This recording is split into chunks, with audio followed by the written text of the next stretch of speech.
네, 오늘 100% 응답받는 기도의 비밀 두 번째 시간입니다. 오늘은 우리가 한숨을 쉬죠. 한숨을 쉬는 이유가 뭐죠? 마음이 답답할 때 한숨을 쉽니다. 근데 이 한숨을 경험하지 못한 사람은 죽은 거와 같다라고 지금 이야기를 하고 있습니다. 이게 무슨 뜻인지, 그리고 한숨을 쉬어봐야지만 제대로 하늘에 숨을 쉴 수가 있어요. 그게 무슨 이야기인지 한번 알아보도록 하겠습니다. 지난 시간에 우리가 기도는 영혼의 호흡이라고 이야기를 했어요. 그래서 날숨과 둘숨이라고 했습니다. 날숨은 뭐냐면 내 안에 있는 걸 뱉어내는 거예요. 이 꼬마애가 지금 뱉어내고 있는데 어디부터 뱉어내고 있냐면 저 뱃속 깊은 곳에서 뱉어내고 있어요. 얘가 무슨 고통이 있다고 뱃속 깊은 데서 뱉어낼까요? 아이들은 태어나자마자는 복식 호흡을 합니다. 복식 호흡이라는 건 뭐예요? 배에서부터 숨을 쉬는 거예요. 근데 나이가 들면 들수록 복식 호흡은 못하고 다 흉식 호흡. 그래서 우리가 돌아가실 때가 됐다 할 때는 숨이 어디까지 찼다 그래요? 숨이 턱까지 탔을 때 이젠 죽을 때가 됐구나. 이렇게 된 거예요. 그래서 우리가 날숨은 내 안에 있는 괴로움, 걱정, 근심, 죄에 대한 고민을 뱉어내는 거예요. 어떻게 뱉어내냐? 하나님께 계속해서 드리는 거예요. 그래서 내가 예수님과 성품에 맞지 않는 모든 것을 뱉어내는 거, 하나님께 아침에 일어나서 하나님 오늘도 저 살게 해주셔서 감사합니다. 그런데 아침부터 너무 짜증이 납니다. 이걸 계속 내뱉으라는 거죠. 아무것도 염려하지 말래요. 근데 예수님께서 예수님 제가 이런 거 얘기해도 돼요? 이런 거 걱정하지 말래요. 아무것도 걱정하지 말고 오직 모든 일이래요. 조그만 일은 내가 좀 처리하고 이렇게 큰 일만 제가 얘기할게요가 아니고 모든 일, 작거나 큰 일을 기도와 간구로 너희 구할 것을 감사함으로 하나님께 아뢰래요. 그냥 말하래요. 지금 이게 우리한테 주신 정말 축복이에요. 기도에 대한 축복이죠. 어떻게 보면 이렇게 날숨을 하면 하나님께서 들숨으로 보답을 하시겠다는 거예요. 들숨이라는 건 뭐냐면 하늘에 있는 모든 기쁨으로 우리를 채워주신대요. 그래서 내가 진실로 너희에게 이르노니 너희가 무엇이든지 아버지께 구하는 것을 내 이름으로 주시리라. 그래서 내 이름이라는 게 예수님의 성품에 맞춰서 주시겠다는 거예요. 성품에 맞는 것은 다 주시겠다는 거. 지금까지 너희가 내 이름으로 아무것도 구하지 아니하였으나 구하라 그리하면 받으리니 너희 기쁨이 충만한대요. 그래서 하늘에 있는 모든 기쁨을 우리 마음에 충만히 채워주신대요. 그래서 우리가 이 기도만 하면 정말 감사함이 마음속에서 막 우러나는데 그렇게 기도했는데도 마음속에서 안 우러났다면 기도하는 법을 아직 배우지 못한 거예요. 그래서 오늘 기도하는 법을 한번 배워보자고요. 그래서 마음속에 사실 우리가 세상을 살면서 근심 걱정 없는 사람 없잖아요. 그 근심 걱정이 있는 가운데 마음속 저 깊은 곳에서 기쁨이 있다라면 그거 한번 배워볼 만 하잖아요. 자, 저는 사업을 하면서 숨이 안 쉬어진 적이 되게 많습니다. 너무 답답한 거예요. 그래서 제가 직원들한테 이런 얘기를 해요. 야, 나 한 30분간 숨 안 쉬어봤으면 좋겠다. 숨쉬기가 너무 힘들다. 이런 경험이 있습니다. 근데 이런 게 한숨이라고 하죠. 우리가 한숨. 이게 한자입니다. 한이 맺힌다고 하죠. 우리 한이 맺힌다. 안에 뭔가 한이 맺혀서 숨을 쉬는 거예요. 우리가. 그게 한숨이야. 한숨. 네, 우리 살면서 한숨 쉬는 거 많죠. 그래서 어른들이 뭐라 그래요? 야, 천정 무너진다. 이 얘기하죠. 천정 무너진다. 네, 한숨 쉴 때 그 얘기를 해요. 그럼 한숨이라는 건 뭐냐면 가슴이 답답하고 안 풀리는 일들이 있을 때 몸이 살기 위해서 큰 숨을 내쉬라는 것을 의미하는 거예요. 이 몸이 살기 위해서 빨리 숨 좀 크게 쉬어라. 그럼 저 밑에까지 숨이 들어가서 좀 살자. 이게 몸의 반응이라는 거예요, 우리가. 그래서 한숨 안 쉬어본 사람 없죠? 네, 가끔 쉬는데 요즘도 매일 쉬나요? 근데 그게 문제예요. 그럼 매일 쉬면 문제인데 한숨을 쉬면 이런 게 없기 때문에 한숨을 쉬는 거예요. 우리가 여기서 답을 좀 찾아야 돼요. 사람들을 슬프게 하고 의심에 가득 찬 마음이 되게 하는 것은 영혼 속에 그리스도가 계시지 않기 때문이다. 그 다음 한번 보겠습니다. 슬픈 표정을 짓게 하고 인생길을 한숨 섞인 순례자의 길이 되게 하는 것은 다 그리스도가 없기 때문이다. 기쁨은 그리스도를 받아들이는 모든 이들을 위하여 성경이 말하는 말씀의 핵심이다. 왜 그런가?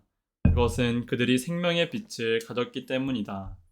빛은 기쁨과 즐거움을 가져오고 그 기쁨은 생애와 품성에 나타난다. 네. 자, 인생길을 한숨 섞인 순례자의 길이 되게 하는 것은 뭐가 없기 때문에? 그리스도가 없기 때문에 그런다고 지금 얘기하고 있습니다. 그래서 제가 그리스도를 발견하고 나서부터 그 다음부터 한숨이 없어졌어요. 한숨이. 예전에는 가끔 나 숨 한 1시간 동안 안 쉬고 싶다. 이런 얘기 자주 했는데 이제는 그 한숨이 없어진 거예요. 그게 바로 그리스도를 발견하면 그 모든 어려운 가운데서 정말 기쁨의 숨을 쉴 수가 있었던 거예요. 자, 한숨이 없다는 것은 두 가지 이유입니다. 지금 나 한숨이 없어. 그럼 나는 자유로워. 그건 뭐냐면 죽어 있거나 죽은 사람은 숨을 안 쉬죠. 그래서 죽어 있거나 숨 쉬는 방법을 배웠거나 근데 내가 기도를 하면서 기쁨이 없는데 한숨이 없다라는 건 죽어 있는 거예요. 우리 한번 내 상태를 한번 지금 생각해 보자고요. 나는 기도할 때 기쁘지도 않는데 한숨도 안 나와. 그럼 나는 영적으로 죽어 있다. 제가 이런 상태였거든요. 죽어 있었다. 그걸 발견하고 나서 하나님을 찾기 시작하고 하나님을 발견하고 나서 숨 쉬는 법을 배운 거예요. 그러니까 어떻게 돼요? 그 다음부터는 한숨이 안 나오는 거예요. 그래서 이 중간에 한숨이 있다는 거예요. 그래서 한번 보겠습니다. 예수께서 또 가라사대 너희에게 평강이 있을지어다. 이 말씀을 하시고 저희를 향하사 숨을 내쉬며 가라사대 성령을 받으라. 네, 우리가 성령이 매일의 삶 속에서 나하고 소통을 하면 숨 쉬는 법을 드디어 배운 거예요. 근데 그것이 없는데도 내가 한숨이 없고 그냥 밋밋하게 산다면 지금 문제가 있는 거예요. 그 삶에. 또 에스겔서 37장 9절엔 이렇게 나옵니다. 주 여호와의 말씀에 생기야 사망에서부터 와서 이 사망을 당한 자에게 붙어서 살게 하라 하셨다 하라. 네, 이 사망을 당한 자에게 불어서 살게 하라. 그래서 지금 예수님께서 숨을 쉬면서 성령을 받으라 라고 얘기했죠. 그래서 성령을 받는 것이 뭐냐면 사망을 당한 자가 살아나는 거를 의미하는 거예요. 그럼 내가 지금 성령의 어떤 교감이 없는데도 그냥 밋밋하게 산다면 지금 굉장한 문제가 있는 거예요. 그래서 중간 단계는 없는 거예요. 내가 죽기도 하고 또 살기도 하고 이 중간 레벨이 없다라는 거. 그걸 우리가 깊이 생각해 봤으면 좋겠어요. 이건 뭐냐면요. 사람이 태어나서부터 죽을 때까지 숨이 어디에 붙어 있는지 보는 거예요. 요 가장 첫 번째 나타날 때 1세 이전은요. 복식호흡이 뭐냐면 배로 숨 쉬는 거예요. 배. 100%가 복식호흡을 합니다. 어린아이는. 그래서 복식호흡을 하면 뭐가 좋냐면 이 내면에 있는 모든 것이 찌꺼기가 그냥 숨 쉴 때마다 다 나와요. 그래서 굉장히 건강해집니다. 그래서 복식호흡하면 건강해질 수가 있어요. 근데 20세부터 39세까지는 복식호흡이 제로가 돼요. 사람마다 약간 차이가 있는 거예요. 흉식이 어디예요? 가슴으로 숨 쉬는 거. 그게 100%예요. 자, 숨이 자꾸만 올라와서 턱에 차면 죽는 거예요. 턱에. 70세 이후에는 숨이 어디에 타요? 턱에 차요. 그래서 70세 이후에는 언제든지 잠들 수가 있는 거예요. 숨이 턱에 차면 숨 넘어가셨다라고 하시죠. 숨 넘어가셨다. 그건 뭐냐면 숨이 이제 턱에 차서 넘어가셨다 하면 잠드셨다는 거예요. 그래서 보면 우리 지금 이 영상을 보시는 분들이 지금 복식호흡 해본 적 있나요? 거의 없어요. 나이가 든 사람들은.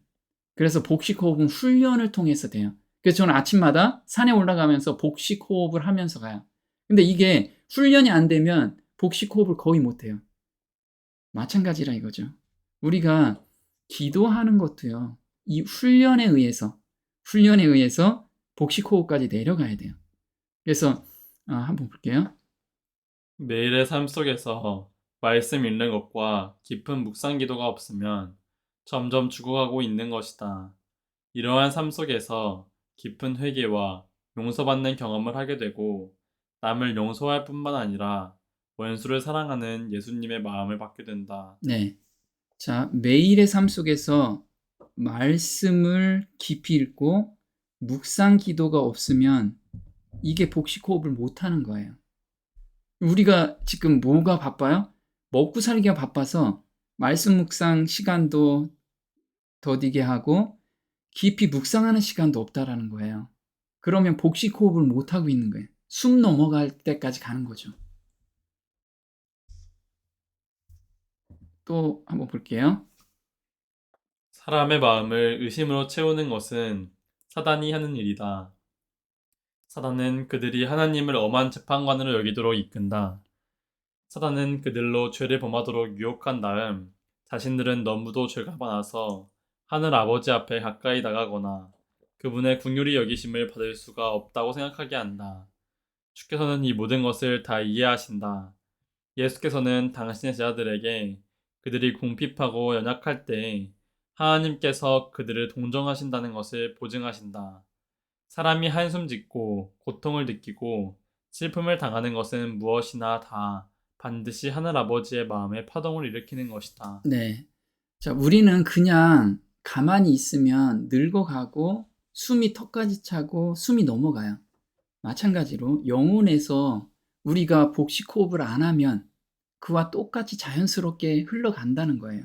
그래서 그렇게 흘러간다는 것이 무슨 뜻이냐면 사람의 마음을 의심으로 채우는 것은 사단이 하는 일이다. 그래서 우리는 항상 의심으로 가득 차요. 그래서 내가 이 상태로 하나님께 갈 수가 있을까? 내가 하나님께 가도 될까?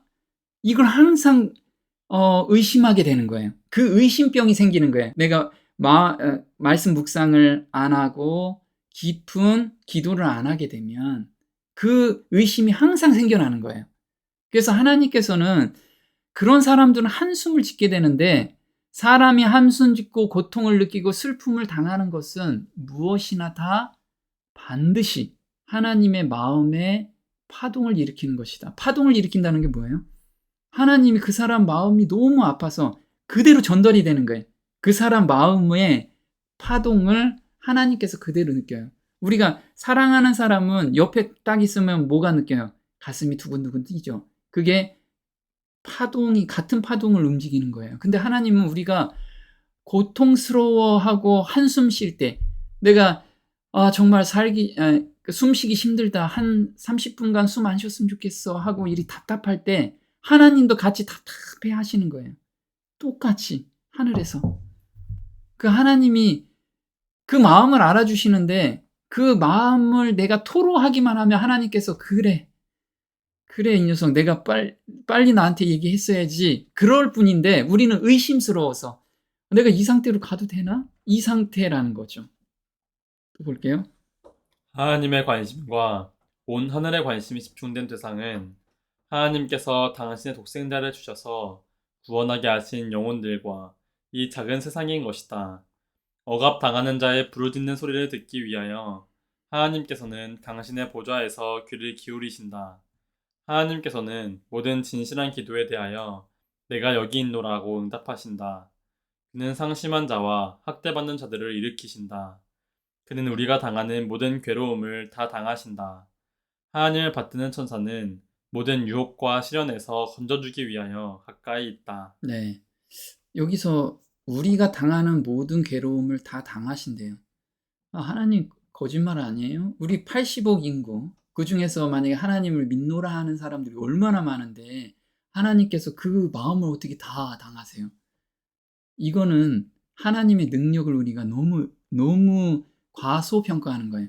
우리 각자에는 100% 뭐가 와 있어요? 성령이 임하고 계세요. 성령이 함께하고 계시다는 거죠. 각 사람이 100%의 성령이 있어요. 근데 그 성령의 마음은 하나님 마음이라는 거예요. 그래서 우리가 마음 아파하잖아요. 성령이 그대로 마음을 아파하고 그게 하나님을 똑같이 아프게 하는 거예요. 그래서 하나님께서는 그 마음 아픈 사람이 울부짖을 때 그래 내가 여기 있노라 라고 답변하기를 기다리고 계신다는 걸 우리가 좀 알고서 힘들 때 그냥 가자는 거예요. 자, 숨을 쉬려면 가슴을 열어야 되죠. 하고 숨을 쉬어야 되잖아요. 그럼 기도는 마음을 열어야 돼요. 근데 마음을 어떻게 여느냐? 기도는 마치 친구에게 하듯 하나님께 마음을 여는 것이다. 이 친구 지금 웃으면서 막 얘기하죠. 그럼 마음을 어떻게 여냐? 친구에게 할 말, 못할 말을 다 하는 것을 의미한다. 마음을 연다는 게 그런 거죠. 친구한테 뭐 격식 차리고 그러지 않죠. 야, 내가 쟤 막 흉도 보고, 내 좋아하는 것도 저기 하고, 내 고민도 이야기하고 다 하는 게 친구 사이라는 거예요. 근데 친구에게는 왜 이것이 가능할까요? 왜 그럴까요? 나와 같은 경험을 가지고 있기 때문에 내 마음을 가장 잘 이해해 줄 것이라는 믿음 때문이에요. 그래서 우리는 이 믿음을 가지고 있어야 돼요. 한번 볼게요. 예수께서는 우리의 연약함을 함께 나누셨다.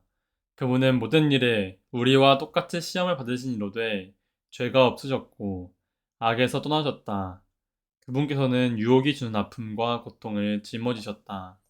그분은 분명 하나님이셨으나 또한 인간이셨으므로 우리와 똑같이 기도하셔야만 했다. 그분께서는 필요한 것들을 아버지께 구할 수 있는 특권이 있었다. 주님께서는 그분의 생각을 아버지와 함께 나눌 수 있었기에 이는 위안과 기쁨이 되었다. 네. 예수님께서도 사실 우리하고 똑같은 시험을 받으셨어요. 똑같이 고통을 받으시고 똑같이 유혹을 받으셨어요. 근데 왜 우리가 예수님께 온전히 못 털어놓냐면, 에이, 설마. 그래도 예수님은 하나님이시잖아요. 이 마음이 있기 때문에 그래요. 우리와 조금 다를 거야. 이 마음.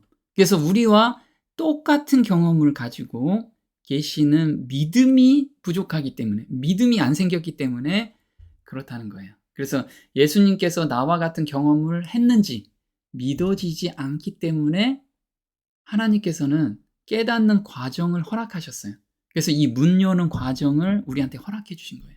그래서 믿음이라는 건 무엇이냐면 예수님이 나를 위해서 얼마나 희생을 했는지 그 사랑을 깊이 깨달을 때 믿음으로 역사하는, 사랑으로 역사하는 믿음이라 해요. 사랑을 알아야 믿음이 생겨요. 그래서 나 믿고 싶어요, 믿고 싶어요 해도 믿어지지 않는 이유는 뭐냐면 예수님의 사랑을 내가 못 느꼈기 때문에 믿음이 안 생기는 거예요. 그래서 예수님은 그 믿음이 생기게 하기 위해서 우리가 문 여는 과정을 지금 허락하신 거예요. 문고리가 있죠. 예전에 어렸을 때 보는 문고리입니다. 하나님께서 못하시는 유일한 것은 바로 사람 마음 문을 여는 것이다. 왜냐하면 문고리가 어디에 있다고요? 안에 있기 때문에. 그래서 지금 예수님이 노크를 하시죠. 우리 이거 많이 봤어요, 그림이. 노크를 하시는데 저 가만히 보시면 뭐가 없어요? 문고리가 없어요.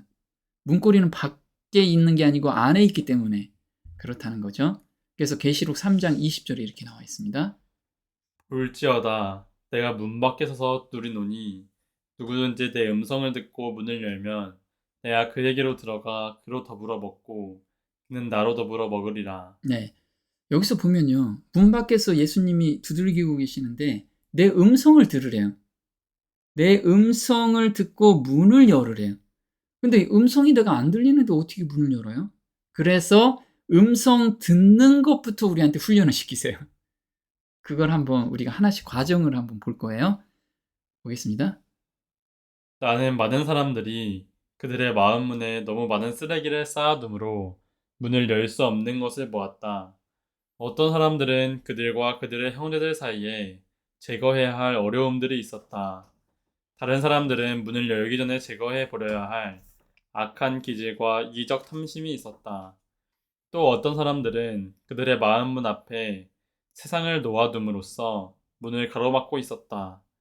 이 모든 쓰레기들은 제거되어야 한다. 그렇게 될 때 그들은 문을 열고 구두를 영접해 드릴 수 있게 될 것이다. 네, 지금 어떤 음성을 들으래요, 지금? 음성을 들으라는 게 마음문에 너무 많은 쓰레기가 쌓여 있는데 그 쓰레기가 뭐냐면 이거 먼저 치우라고 성령께서 우리한테 계속해서 호소를 하고 계세요. 계속 말씀을 하고 계시는데 이게 쳐져야지만 진짜 예수님을 만날 수 있는 거예요. 그래서 그 쓰레기가 뭐냐면 형제들 사이에 제거해야 할 어려움들. 이게 뭘까요? 내가 자존심을 상해서 이 형제 꼴도 보기 싫은 거.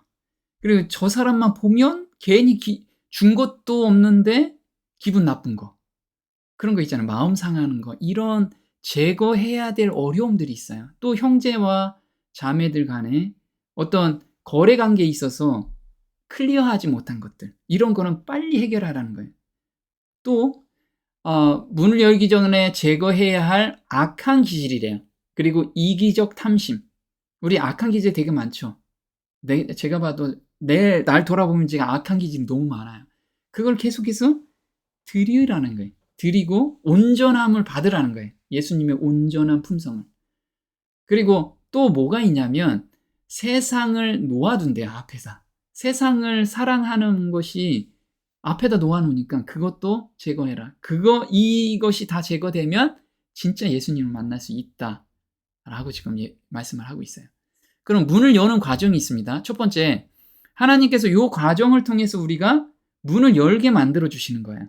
그래서 심령이 가난하고 애통하게 하나님은 허락하십니다. 이때 하나님 왜 저만 이렇게 고통스러운 일을 당하게 하시나요? 이 한탄이 나오는 거예요, 우리가. 그런 한탄이 있다면 어때요? 하나님께서 나를 지금 마음 문을 열게 해주시는구나. 이걸 생각하고 감사하게 받으시면 좋습니다. 이럴 경우에 상담자를 찾아요, 우리가. 하나님 좀 도와주세요. 이 마음이 생기죠. 그 다음에 예수님을 이제 경험적으로 만나게 돼요. 그 다음에 매일같이 기도의 삶을 살아요. 예수님을 만나게 되면 내가 온전히 없다는 것을 뼈저리게 느껴요. 그러면 내 힘으로 살 수 있는 내 힘으로 할 수 있는 게 아무것도 없기 때문에 기도 외에는 내가 할 수 있는 게 하나도 없다는 것을 드디어 깨닫게 돼요. 그러면 내 삶 속에서 매 순간 기도할 껌덕지만 있는 거예요. 이건 그냥 나 기도해야지가 아니고 기도가 스스로 그냥 나오게 되는 그런 과정을 거치게 되고 이렇게 되면 마음속에서 자유함을 경험하게 돼요. 그럼 그 자유함을 다른 사람한테 지금 세상의 모든 사람들은 아까 죄에 찌들려 있고 세상에 잡혀 있고 그 다음에 다른 사람의 감정에 잡혀 있고 다 잡혀 있잖아요. 그 마음에 한숨을 쉬고 있어요, 다들.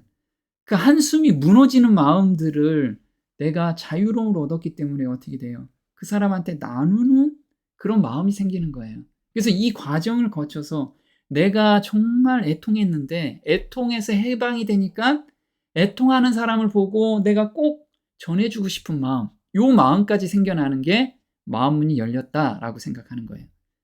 그럼 심령이 가난하고 애통하게 만드신다. 이게 마태복음 5장이죠. 심령이 가난한 자는 복이 있나니 천국이 저희 것이미요. 애통하는 자는 복이 있나니 저희가 위로를 받을 것이미요. 네, 우리가 마태복음 5장 3절 4절이죠. 진짜 많이 들어봤어요. 심령이 가난하면 뭐가 있어요? 천국이 저희 것입니다. 자, 심령이 가난하다. 우리 예전에 한번 들어봤죠? 가난한 자가 어느 정도 가난하냐면 우리 노숙자들 있죠. 노숙자들이 하루에 한 끼 나눔해주는 밥 나눠주는데 거기에서 한 끼 먹죠. 그거 안 주면 못 먹어요. 요 정도의 가난을 가난한 자라고 해요. 내가 그래도 조금 돈이 있다. 이건 가난한 자가 아니야. 누구의 도움 없이는 도저히 살 수 없는 자가 가난한 자예요. 그 정도의 심령이 가난한 자라는 거죠. 근데 여기서 애통이라고 우리 많이 들어보죠. 애통이라는 건 원어로는 펜테오라고 해요. 근데 어원으로는 페샤흐라고 하는데 이게 애통하다라는 뜻이에요. 애통하다. 자, 창자가 끊어지는 고통을 애통하다라는 뜻이에요. 창자가 끊어져. 그럼 이게 어떤 때 창자가 끊어질까요? 자식을 가슴에 묻을 때, 자식을 먼저 보낼 때 그 자식만 생각하면 부모들이 어떻게 해요? 눈물만 나. 그게 창자가 끊어지는 고통이라는 거예요. 그게 애통한다. 그럼 내가 정말 이런 적이 있었나? 근데 내가 꼭 애통해야 되나? 이 생각이 들어요. 그쵸? 근데 애통하기를 원한다면 여기로 우리를 인도해 주신다는 거예요. 또 페샤흐라는 단어는 두 번째가 유월절이라는 단어예요. 유월절. 이게 뭐예요? 그럼 애통하다와 유월절이라는 단어가 원어로는 똑같아요. 그럼 유월절은 뭐죠? 예수님의 피로 우리가 살아난 거죠. 그래서 십자가를 볼 때 우리가 애통하는 마음이 있는 자, 그런 자가 복이 있나니 저희가 위로를 받을 것이요. 그래서 애통이라는 게 그냥 내가 어떤 창자가 끊어지는 고통인데, 십자가를 볼 때 내가 창자가 끊어지는 고통을 경험할 때 하나님께서 위로를 주신다는 거예요. 그래서 죄인은 스스로 회개를 이루어내는 것조차 할 수가 없다. 그것은 하나님의 선물이다. 성령은 죄인이 죄에 대한 이러한 진정한 슬픔, 즉 회개를 발견할 수 있도록 그를 그리스도께로 이끄신다. 그래서 우리가 저 정말 십자가에서 달리신 예수님을 정말 알고 싶어요. 이걸 기도하시면요, 하나님께서 거기로 인도하시는 거예요. 근데 우리가 기도할 때 이런 거죠. 하나님께서는 내가 진심인지 거짓인지 내 마음을 아시나요? 네, 하나님은 다 아세요. 하나님은 우리의 그 심장 끝까지, 생각까지, 우리의 저 밑바닥에 있는 것까지 다 아시는 분이에요. 근데 우주 거민들은 아시나요? 아나요? 우주 거민들은 몰라요. 그래서 내가 이렇게 기도했어요. 하나님, 저 정말 십자가의 그 사랑을 진짜 느끼고 싶습니다. 이렇게 기도했는데 그게 진짜인지 가짜인지 하나님만 알고 계세요. 그러면 사탄이 와서 이거 거짓말이에요. 우리가 그 욥이 욥을 참소했죠. 저 욥이 정말 의인인데 하나님 욥한테 제대로 모든 걸 주셨기 때문에 욥이 저렇게 사는 거죠. 저런 믿음이 있는 거죠. 그래서 하나님은 그 욥의 믿음을 아셨어요. 아셨기 때문에 그럼 한번 네가 시험해봐라. 그래서 시험을 허락하셨죠. 마찬가지예요. 우리가 기도할 때도 내가 이 기도가 정말 참인지 거짓인지는 하나님은 아시지만 사탄과 우주 거민은 몰라요. 그래서 그 기도가 참이라는 것을 드러내기 위해서 무엇을? 시험을 허락하시는 거예요. 그래서 어떤 때는 내가 기도를 하면 꼭 어려움이 나한테 뭔가 와. 그때가 내가 정말 참으로 기도한 건지 마음에서 우러나와서 나의 정말 간절한 마음으로 그게 기도가 된 건지를 온 우주에서 그것을 증명하기 위한 하나의 시험의 허락이라는 거예요. 그래서 우리가 정말 기도했을 때 어떤 시험이 왔을 때 감사함으로 받아야 돼. 감사함으로. 자, 어려움이 있다면 그것이 하나님이 일하시는 것이라는 거죠. 볼게요. 우리의 슬픔은 아무런 근거 없이 생기는 것이 아니다. 하나님이 인생으로 고생하며 근심하게 하심이 본심이 아니시다. 그분께서 시련과 환난을 허락하시는 것은 우리의 유익을 위하여 그의 거룩하심에 참여케 하시기 위함이다. 감당하기 심히 어렵고 가혹하게 보이는 시련이라도 일단 믿음으로 받아들이면 축복임이 판명될 것이다. 세상의 쾌락을 앗아가는 혹독한 재난이 오히려 우리의 눈을 하늘로 향하게 하는 수단이 될 것이다.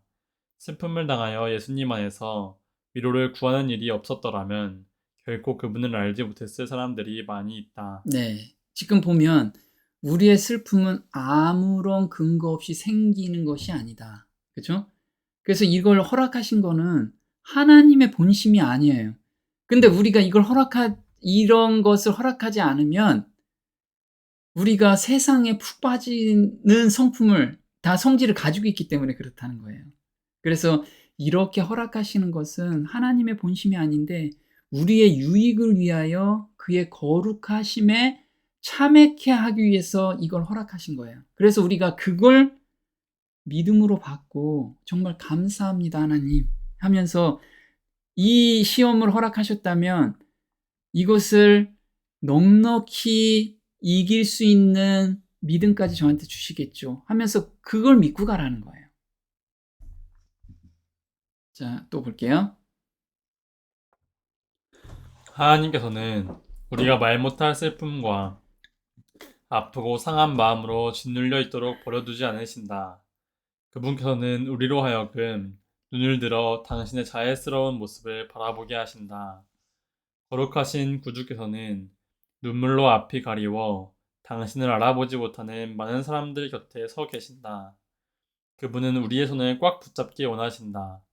그리고 또 우리가 단순한 믿음으로 당신을 바라보며 당신께서 우리를 인도하시도록 했으면 하고 원하신다. 그분의 마음은 우리의 슬픔과 비애와 시련을 향하여 열려 있다. 그분은 영원한 사랑으로 우리를 사랑하시며 자애로운 손길로 우리를 감싸주신다. 우리는 마음을 그분께 바치고 온종일 그분의 자애를 명상할 수 있을 것이다. 그렇게 할 때 그분께서는 우리의 영혼이 매일 당하는 슬픔과 어려움에서 벗어나 평화 가운데서 살게 해주실 것이다. 네. 우리가 매일 당하는 슬픔이나 어려움에서 벗어나서 평화 가운데 살게 하는 유일한 방법을 우리한테 제시해 주셨어요. 그게 뭐냐면 마음을 그분께 바치고 온종일 그분의 자애를 명상할 때. 그래서 우리가 무시로 기도하라고 그랬잖아요. 하나님께서는 무시로 나를 찾아라. 마음을 그분께 바친다는 건 뭐냐면 하나님, 제가 지금 엄한 생각이 들어옵니다. 이 마음 드립니다. 하나님, 이 마음 받아주세요. 이게 그분께 바치는 거라는 거예요. 마음을. 내가 순결하고 정결한 마음이 있을 때만 하나님께 바치는 게 아니고 하나님은 우리의 있는 그 모습 그대로 너가 고통당하면 고통당하는 그 모습 그대로 그 마음을 나한테 드려라. 이게 그분께 내 마음을 온전히 바치는 거예요. 그래서 우리는 매 순간 나의 기쁘고 슬픔, 어려움 이거를 하나님께 계속 묵상하면서 무시로 기도하라는 거예요. 그러면 하나님께서 평화 가운데 살게 해주시겠다는 거죠. 또 볼게요. 예수님은 슬픔을 아는 분이시며 말로 표현할 수 없는 마음의 고통을 당하신 분이시다. 그분의 마음은 사람들의 죄악 때문에 찢기고 상하셨다. 주께서는 애통하는 자에게 줄 특별한 은혜를 가지고 계시며 그 은혜의 능력은 마음을 부드럽게 하고 영혼을 구원하게 될 것이다. 그분의 사랑은 상하고 터진 마음에 통로를 열어주며 슬퍼한 자들에게 치유의 유향이 된다. 네. 예수님께서는 정말 우리가 당하는 어떤 슬픔도 겪어보지 않으신 분이 아니에요. 다 겪으셔서 다 이해하시는 거예요. 예수님도 애통하셨죠. 그래서 애통하는 자에게 줄 특별한 은혜를 가지고 계시며 그 은혜의 능력은 마음을 부드럽게 하고 영혼을 구원하게 될 것이다. 마음이 부드러워져요. 부드러워지면 뭐가 나타나요? 사랑이 거기에 스며들어서 사랑을 표현하게 할 수 있는 거예요. 그리고 하나님의 마음을 받을 수가 있는 거예요. 마음이 강팍하기 때문에 하나님 말씀이 들어오면 우리가 배척하는 거예요. 내 마음이 내 생각이 더 옳다라고 생각하기 때문에. 근데 마음이 부드러워지면 하나님 말씀을 온전히 받을 수 있다라는 거예요.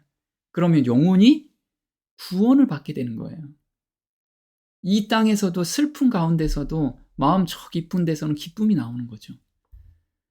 자, 두 번째 상담자를 찾습니다. 어떻게 상담자를 찾까요? 내가 애통하고 있어요, 지금. 숨쉬기 너무 힘들다. 숨 안 쉬었으면 좋겠다. 이런 상태가 왔어. 그럼 뭘 찾죠? 드디어 하나님을 찾는데 어디서 찾아요? 막 기도하고 울부짖어도 온전하게 찾을 수 있는 방법은 바로 성경을 연구하는 거예요. 성경을 드디어 보게 되고 말씀을 듣고 싶은 마음의 충동이 생기죠. 이게 하나님께서 인도하는 길이라는 거예요. 그래서 누가복음 24장 44절에 이렇게 나옵니다. 또 이르시되 내가 너희와 함께 있을 때에 너희에게 말한 바 곧 모세의 율법과 선지자의 글과 시편의 나를 가리켜 기록된 모든 것이 이루어져야 하리라 한 말이 이것이라 하시고 이에 저희 마음을 열어 성경을 깨닫게 하시고. 네, 마음을 열어서 성경을 깨닫게 하는 건 뭐냐면 이 성경을 우리가 깊이 연구할 때 마음 문이 열려요. 그리고 성경이 깨닫는다는 거예요. 그럼 마음 문이 먼저 열려야지 성경을 깨닫게 되죠. 그러면 여기에서 모세 율법과 선지자의 글과 시편의 나를 가리켜, 나를 누구죠? 예수님, 예수님의 초림에 대해서 말씀하시고 그 다음에 부활 승천에 대해서까지 말씀을 하셨죠. 예수님이 오셔서. 그럼 우리 시대는 성경을 통해서 무엇을 우리가 깨달으면 마음문이 열릴까요? 예수님의 재림. 예수님의 재림을 우리가 성경을 읽으면서 깨달을 때 마음문이 열리는 거예요. 그리고 성경을 명확하게 깨닫게 되는 거예요. 거기에서 예수님의 사랑과 하나님의 사랑의 깊이를 우리가 느낄 수 있는 거예요. 한번 볼게요. 두려워하고 의심하던 마음이 열리다. 곧 전적인 신뢰와 깨달음으로 전환되었다는 것을 의미한다. 그동안 있어왔던 예수와 제자들 사이의 벽이 무너지고 한 마음이 되는 것을 의미한다. 즉 예수의 교훈과 행동에 대해 늘 깨닫지 못하고 무지했던 제자들이 비로소 성경의 예언이 뜻하는 바와 예수의 삶과 죽음, 그리고 부활을 이해하게 되는 극적인 순간을 맞게 되었다. 네. 자, 마음 문이 열리다라는 건 전적인 신뢰와 깨달음으로 전환되었다는 의미다. 근데 전적인 신뢰와 깨달음을 받게 된 이유가 뭐예요? 그 밑에 보시면 예수의 교훈과 행동에 대해 늘 깨닫지 못하고 무지했던 제자들이 비로소 성경의 예언이 뜻하는 바 예수의 삶과 죽음, 그러니까 초림과 죽음, 그리고 부활을 이해하게 되는 극적인 순간이라는 거예요. 그럼 우리가 성경에서 예수님의 초림과 부활과 죽음과 부활을 깨닫고 지금 우리 앞으로 재림까지 깨닫게 되면 마음문이 확 열려가지고 이제 전적으로 예수님을 믿게 되는 거예요. 그래서 성경을 통해서 깨달을 때 마음문이 확 열리게 되는 거예요. 자, 예수님을 드디어 경험적으로 만나게 돼요. 마음문이 열리면. 한번 볼게요. 교회에서 하나님의 능력이 놀랍게 나타날 것이지만 자신을 하나님 앞에 겸손하게 하지 않고 고백과 회개로서 저들의 마음 문을 열지 않은 자들 위에는 그 역사가 없을 것이다. 세상은 하나님의 영광으로 환하게 할 능력이 나타날 때 그들은 그들의 눈먼 상태로 오직 위험하고 자신들의 두려움을 일으키는 어떤 일들만 보고 그것을 정하기 위해 몸을 움츠릴 것이다. 네. 성경을 저희가 계속 읽고 깊이 묵상을 하면 아, 내가 정말 죄인이구나. 아, 내가 하나님 앞에 온전히 설 수 없는 자라는 것을 깨닫게 돼요. 깊이 느끼게 돼요. 그러면 그때 고백과 회개를 하게 돼요. 진정한 고백이 되죠. 그리고 진정한 회개가 이루어집니다. 그러면 하나님의 용서를 드디어 경험하게 돼요. 이게 예수님을 만나는 경험이라는 거예요. 그럼 이걸 다른 말로 새 마음을 받는 경험을 하게 되는 거예요. 그러면 마음 문이 드디어 열리게 된 거예요. 이때. 그래서 눈먼 상태에서 오직 위험하고 자신들의 두려움을 일으키는 어떤 일들만 보게 되는 게 아니고 이거는 마음 문을 못 연 자들이 이런 상태로 간다는 거예요. 자, 그리스도께 완전히 굴복하는 회개를 경험하지 않는 사람들은 그들의 생애를 통해서 구주의 사랑에서 나오는 마음을 여는 감화를 끼치지 못한다. 그들은 복음에 따뜻하고 친절한 정신을 잘못 나타내며 그리스도께서 위하여 돌아가신 귀한 영혼들에게 상처를 준다. 그래서 마음을 연다는 건 예수님의 마음을 받는다는 거예요. 예수님의 마음을 받는다는 게 그리스도의 의의 옷을 입는 거죠. 그럼 예수님의 마음이 어떤 마음이에요? 나는 온유하고 겸손하니. 이게 예수님의 마음이에요. 그래서 내가 온유한 마음이 계속해서 깊어지면 내가 예수님의 마음을 조금씩 받고 있구나. 이걸 느끼는 거예요. 온유하고 겸손하니. 겸손하다는 게 뭐예요? 나 좀 굽신굽신하고 아니면 다른 사람한테 좀 겸손해지고. 이 겸손은 사람이 만든 겸손이잖아요. 근데 하나님이 준, 예수님이 준 그 겸손이라는 건 내가 없습니다. 나는 아무것도 아닙니다. 나는 할 수 없습니다. 이걸 느끼게 돼요. 이걸 경험하게 되는 이 겸손을 의지해서 예수님께서 했듯이 제가 할 수 있는 거 아무것도 없습니다. 하나님이 주시는 거 아니면 저는 설 수 있는 것이 아무것도 없습니다. 그래서 나는 이 땅에 온 이유가 하나님의 뜻을 행하기 위해서 오셨다고 그랬죠. 그와 마찬가지인 거예요. 그게 겸손하다. 또 한번 볼게요. 어떻게 하나님을 친구처럼 마음 문을 열 수 있을까? 내 문제가 해결되는 경험을 가질 때 마음 문을 열겠죠. 한번 이사야서 1장 18절 볼게요. 오라, 우리가 서로 변론하자. 너희 죄가 주홍 같을지라도 눈과 같이 희어질 것이요 진홍같이 붉을지라도 양털같이 되리라. 네, 그래서 우리가 어떤 문제를 가지고 아까 매 순간 하나님께 드리라는 거예요. 이게 변론하자는 거예요. 드리고 내 거 얘기만 다 하고 네, 다 들으셨죠? 저 이제 갈게요. 저 바쁘니까. 이러지 말라는 거예요. 다 변론하고 한번 깊이 묵상해보라고요. 기다려보라고요. 그럼 하나님 음성이 딱 들려요. 그 문제의 해결책을 받아야 되는데 우리는 이 문제만 다 하나님께 드리고 바빠서 이제 빨리 일어나서 가. 그러니까 하나님은 막 답변을 주려고 하는데 그래서 우리는 변론이라는 건 뭐냐면 서로 주고받자라는 거예요. 네 문제 이거지? 내가 이거 어떻게 해결해 줄지 너 마음 바꿔줄게. 이것까지 기다리라는 거예요. 그럼 어떤 때는 몇 시간씩 앉아서 기도해야겠죠. 어떤 때는 짧은 시간 답변이 오지만 며칠간 그 문제를 가지고 매달릴 수도 있어요. 그 하나님께서 마음이 받을 준비가 돼 있는지를 가장 잘 아시잖아요. 그 상태가 돼야지만 줄 수가 있거든요. 그러지 않으면 그 상태가 안 된 상태에서 답변을 주시면 우리 마음이 굉장히 교만해져서 오히려 엉뚱한 길로 가기 때문에 하나님께서는 점점 더 낮춰주시는 거예요. 볼게요. 하나님께서는 사람들에게 그들의 문제에 대한 자유롭고 솔직한 토론을 위해 당신께 나아오라고 초청하신다. 그는 남의 일에 무관심한 재판관이나 독단적인 폭군이 아니라 인정 많은 아버지이며 또한 친구이다. 사람의 관심이 곧 그의 관심이며 사람의 행복이 곧 그의 행복이다. 그가 주시는 권고의 말씀은 모두 사람의 행복을 위한 것이다. 그는 사람이 이 사실을 깨닫고 믿기를 간절히 소망하신다. 하나님께서 정말 간절히 소망하시는 게 뭐냐면 그들의 문제에 대한 자유롭고 솔직한 토론을 위해 당신께 나와오는 것을 정말 간절히 소망하고 계세요. 그래서 하나님께서 나 폭군 아니야. 나 진짜 무관심하고 독단적인 그런 폭군 아니고 정말 인정 많은 너희 아버지야. 그리고 너희 친구야. 그걸 좀 알아줘라. 이걸 지금 호소하고 계세요.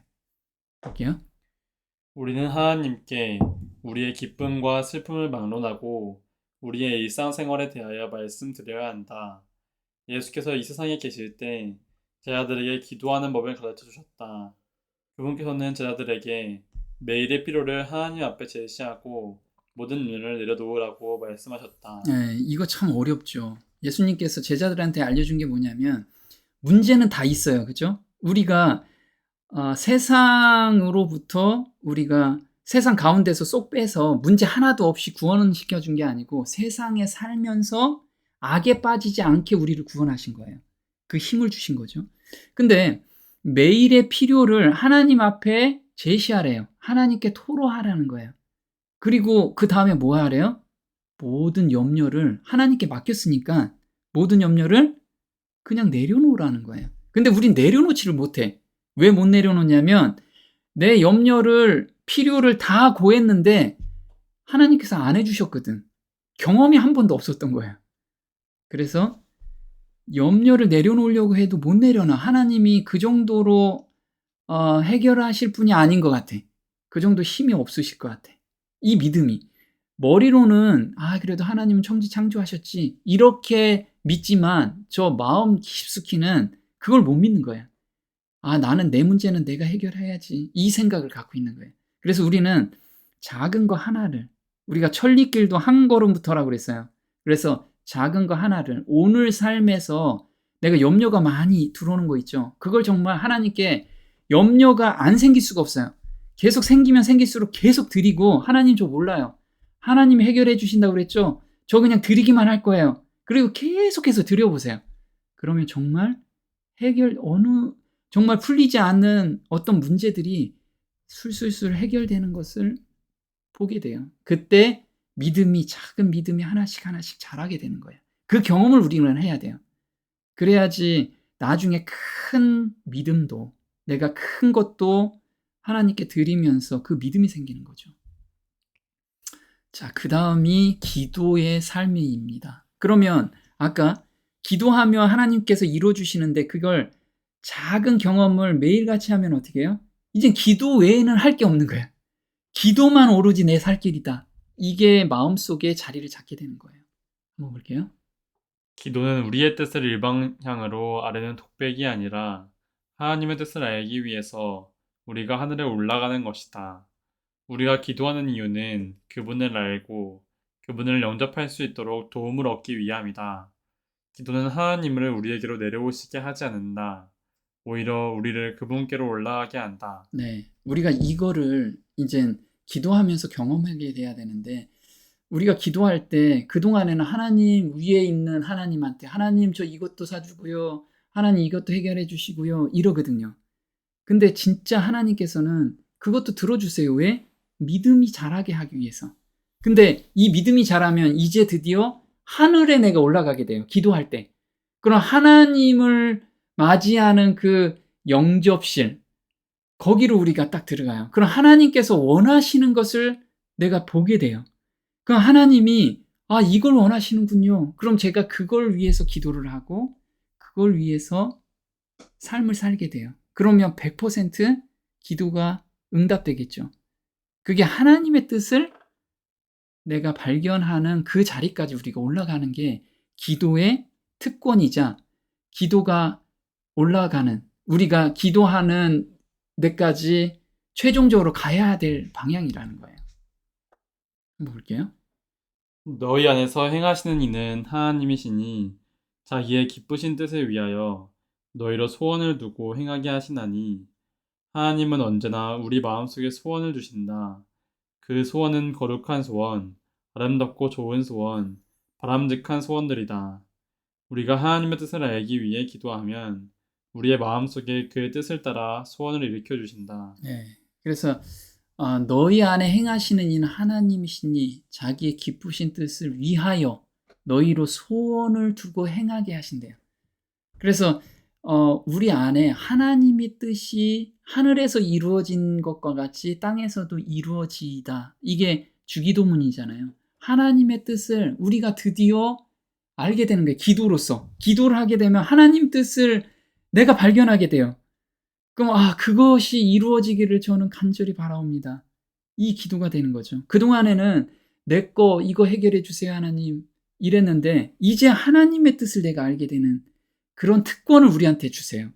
우리는 거기까지 기도가 올라가줘야 돼요.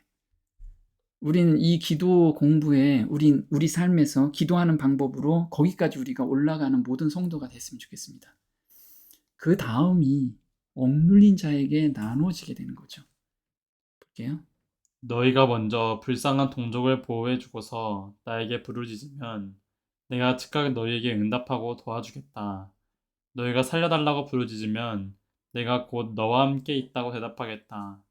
너희가 불쌍한 사람들에 대한 탄압을 중단하고 다른 사람에게 손가락질을 하면서 조롱하는 것과 나쁘게 말하는 버릇을 고치고 배고픈 사람에게는 내 음식을 나누어 주고 고통당하는 사람의 마음을 만족시켜주면 내 어둠이 밝아져서 내게서 사방으로 대낮같이 밝은 빛이 퍼져나갈 것이다. 네, 여기서 보면 나 힘들어서 막 부르짖어. 부르짖는데 즉각적으로 응답해 주신대요. 단 조건이 뭐예요? 먼저 불쌍한 동족을 먼저 보호해 주고, 그 다음에 너희 탄압을 중단하고, 그 다음에 사람들한테 손가락질한 거, 조롱한 거, 이런 거, 나쁘게 말하는 버릇을 고치고, 이런 것들을 좀 먼저 고치고 나한테 부르짖어라. 근데 이게 안 되죠. 잘 안 되기 때문에 뭐부터 해야 돼요? 심령이 가난하고 애통하는 거, 이 마음을 달라고 먼저 기도해야지 여기까지 올 수 있는 거예요. 그래서 우리는 이 마음이, 남들한테 나누어 주고 싶은 이 마음이 창조되기를 우리가 기도를 해야 돼요. 또 볼게요. 우리들 주변에는 고민하는 영혼들이 많다.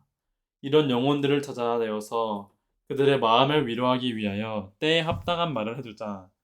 여기저기 그리고 사방에서 우리는 그러한 사람들을 발견할 것이다. 그들에게 언제나 신선한 온정의 물결이 흘러가게 할 수 있는 통로가 되자. 하나님의 영으로 충만한 마음은 모든 사람에 대한 따뜻한 정으로 달아오를 것이다. 네, 우리가 정말 충만한, 영이 충만한, 성령이 충만하다, 그걸 느낄 수 있는 건 다른 사람을 불쌍히 여겨지는 거. 그리고 그 사람들을 보고 내가 애통해하는 거. 저 사람도 구원받아야 되는데, 저 사람이 그 고통에서 해방이 돼줘야 되는데, 이 마음이 생길 때 내 안에 영이 충만하다는 걸 느낄 수 있는 거예요. 자, 숨을 잠시라도 멈추면 죽듯이 기도를 잠시라도 멈추면 죽게 되는 거예요. 근데 우리가 기도를 일주일간 안 해도 말짱하죠. 한 달을 안 해도 말짱해. 그거는 뭐예요? 죽어 있다는 뜻이에요. 그래서 사도 바울 형제가 이 얘기를 하죠. 쉬지 말고 기도하라. 모든 기도와 간구로 하되 무시로 성령 안에서 기도하고 이를 위하여 깨어 구하기를 항상 힘쓰며 여러 성도를 위하여 구하고. 네, 그래서 사도 바울 형제는 계속 이야기한 거예요. 쉬지 말고 기도하고, 무시로 모든 시간에 성령 안에서 기도하고. 그럼 난 밥도 안 먹고 일도 안 하고 맨날 기도하나요? 이 쉬지 말고 기도하라는 뜻이 바로 이런 뜻이에요. 그리스도인이라고 해서 항상 기도의 자세를 취하고 있을 수는 없는 일이지만 그 생각과 욕망은 언제나 하늘로 향할 수 있다. 우리가 말을 적게 하고 기도를 많이 할 때 자신을 믿는 마음은 우리에게서 사라질 것이다. 네, 이게 항상 기도하라는 게 기도 자세 취하고 맨날 기도하라는 게 아니고요. 내 생각과 욕망을 하늘을 향하게 하라는 게 항상. 그래서 내가 무슨 이야기할 때도 이게 예수님의 성품이 맞는 건가요? 기도하면서 이것이 하나님의 일인가, 하나님의 뜻인가요? 이런 걸 계속해서 물어보라는 거예요. 이게 무시로 쉬지 말고 끊임없이 기도한다는 뜻인 거죠. 또 볼게요. 하나님께서 쉬지 말고 깨어 기도하며 모든 불완전을 대항하여 싸우라고 요구하지 않으신다고 생각하는 자들은 원수에 의해 기만당한 자들이다. 그들이 태도를 바꿀 때까지 그들은 은혜 가운데서 자라날 수 없다. 우리 모두는 품성의 모든 단점을 정복하려는 결심으로 열심히 기도해야 할 필요가 있다. 너희 마음 눈을 밝히사 그의 부르심의 소망이 무엇이며 성도 안에서 그 기업의 영광의 풍성이 무엇이며 그의 힘의 강력으로 역사하심을 따라 믿는 우리에게 베푸신 능력의 지극히 크심이 어떤 것을 너희로 알게 하시기를 구하노라. 네. 우리한테 베푸신 능력의 지극히 크심이 어떤 것을 우리로 알게 하기 위한데요. 그건 뭐냐면 우리의 품성의 모든 단점을 정복할 수 있다라는 거예요. 우리는 성령을 부르짖으면. 근데 우리가 살면서 야 그거 못해, 우리 불가능한 일이야, 뭐 가끔 실수도 하고 그러는 거죠. 물론 실수할 수 있어요. 근데 그걸 그냥 당연시하면 안 된다는 거예요. 그럴 때마다 우리가 기도하면서 하나님께 온전히 드리면서 그것을 정복하는 마음을 달라고 그렇게 매달릴 때 우리는 신앙이 자라간다는 거예요. 그게 당연하지 뭐. 우리는 불완전하니까 그거 당연한 거야. 이런 마음을 가지고 있는 사람들한테는 결코 이 능력을 맛볼 수가 없다라는 거예요. 그래서 우리는 항상 쉬지 말고 기도하면서 그 능력을 바라면서 그 능력을 받음으로써 세상과 죄를 이길 수 있는 그 믿음 가운데서 자라가라는 거죠. 네. 우리 모든 성도님들이 정말 저를 포함해서 매일의 삶 속에서 쉬지 말고 하나님께 모든 것을 아뢰고 그 다음에 답변을 매일 받는 그런 성도들이 됐으면 좋겠습니다. 오늘 여기까지 하겠습니다. 기도하고